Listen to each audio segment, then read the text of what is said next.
雌性原羊是动物界最负责任的母亲之一，它们在孩子的教育方面可谓是无微不至。当小羊生长到一定周期时，原羊妈妈就会带领孩子去参加户外运动。不过，这种户外运动相当危险，一旦摔下去的话，下场只有粉身碎骨。在几乎垂直的峭壁上，羊妈耐心地教着小羊攀爬。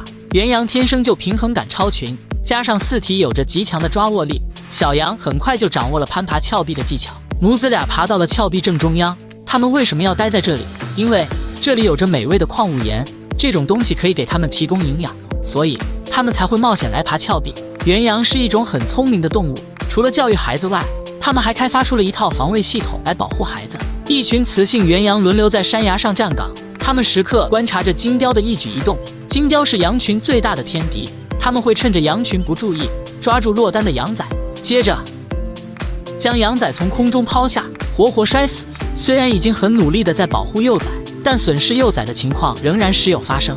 比起羊妈、羊爸的生活倒是过得十分舒适，他们什么都不干，每天就是聚在一起吹吹牛，没事用羊角舒适地挠挠背，孩子不带，家务活也不干，一到饭点就吃饭，这可把羊妈气得够呛。看看这损样，是不是像极了你家的那个死鬼？如果是的话，请艾特他来看这个视频。我是老帅，我们下期再见。